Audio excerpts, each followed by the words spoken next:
Welcome back to the deep dive. So you sent over some great questions about social norms, how they form, and how they're enforced. Yeah, really interesting stuff. So today we're going to unpack this idea of cultural tightness-looseness theory. Exactly. The goal is to explore what it tells us about cultural differences and, the real-world impact. Okay, let's kick things off. What's the basic difference between a tight and a loose culture? Is it just black and white? No, definitely not. It's much more of a spectrum, but fundamentally, tight cultures have strong social norms. Chabrong rules. Right, strong rules, and a low tolerance for people stepping out of line. Think clearer consequences. Okay. And loose cultures? They're more permissive. There's generally greater acceptance of different ways of behaving, more room for individual expression. Makes sense. So how does that actually look day to day? How do people behave differently? Well, in tighter settings, you'd likely see more conformity. People tend to follow the rules, fit in. Duty, obligation, those are often big drivers. Right, fitting the mold. Yeah.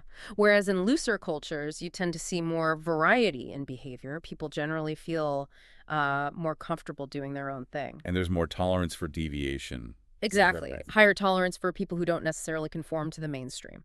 Okay, this is where it gets really interesting for me.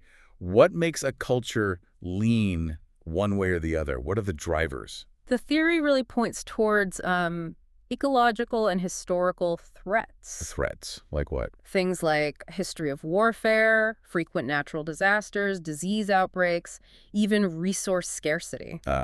Okay, so facing danger pushes cultures to tighten up. Generally, yes. The idea is that tighter norms promote coordination and cooperation, which are, crucial for survival in threatening environments. And fewer threats might allow things to loosen. That's the thinking. More stability, more abundance, perhaps less need for strict control, and more space for individuality. Can you give us a couple of quick examples, maybe countries often cited? And what does this mean, say, for policy? Sure. Countries like Japan or Singapore are often mentioned as examples leaning towards the tighter end.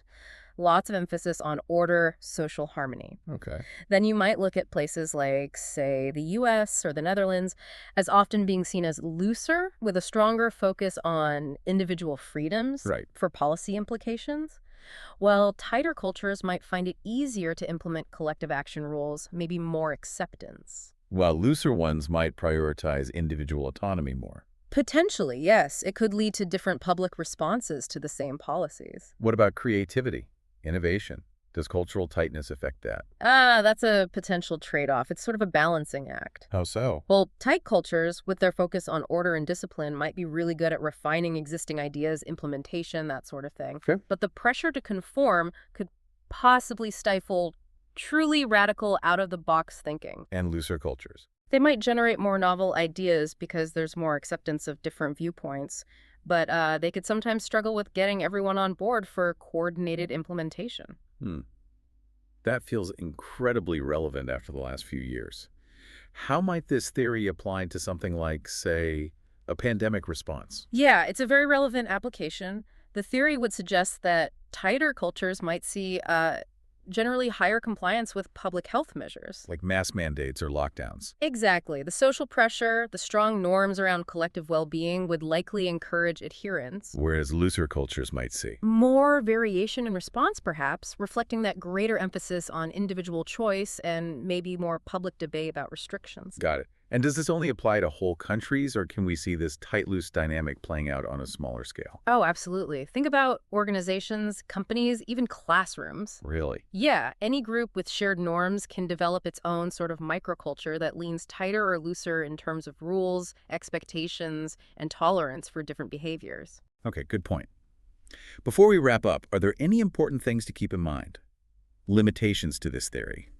Definitely. It's a framework, a useful lens, but not, a perfect predictor for every single person or situation. Right, it's broad strokes. Exactly. Individuals within any culture vary, of course, and cultures aren't static, they evolve.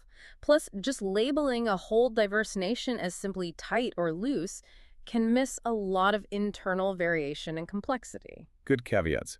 So, reflecting on all this, what should you, our listener, take away? Well, it gives us a way to understand why cultures might differ so much in their approach to rules and norms. From everyday interactions right up to how nations respond to crises. Precisely. So maybe think about how this framework, tight versus loose, might apply to the different groups and communities you encounter. Your workplace, your family, your town. Yeah. What new questions does thinking about this raise for you? About the unseen forces shaping how we all behave together? Something to consider.